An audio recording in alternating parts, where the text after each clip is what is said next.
ਬਾਅਦ ਤੁਹਾਨੂੰ ਦਿਖਾਉਂਦੇ ਹਾਂ ਜੀ। ਅਸੀਂ ਕਲਿੱਪ ਬਣਾ ਦੇ ਛੋਟੀ, ਬਸ ਠੀਕ ਹੈ।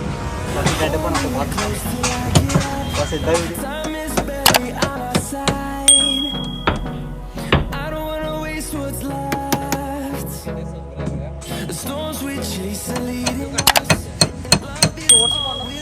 ਦਾ ਫਾਇਦਾ ਹੈ।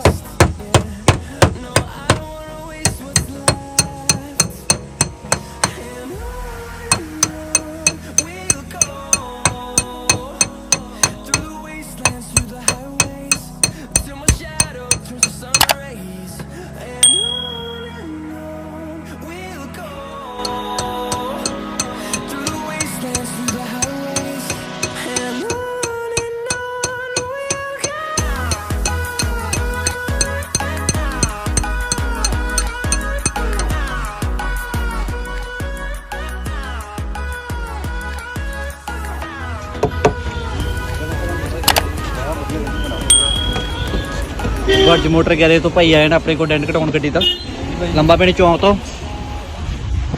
ਤੇ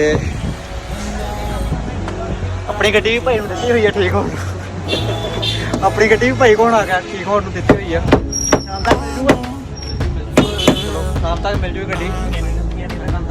ਬਾਕੀ ਆ ਆਪਣੇ ਦੀਪ ਜੀ ਲੱਗੇ ਹੋਏ ਆ ਮਾੜੀ ਮੋਟੀ ਟੱਚਿੰਗ ਦੇਣ ਨੂੰ, ਪਤਾ ਨਹੀਂ ਕੀ ਮਿਲਦਾ ਇਹਨੂੰ ਵੀਡੀਓ ਚ ਆਉਂਦਾ।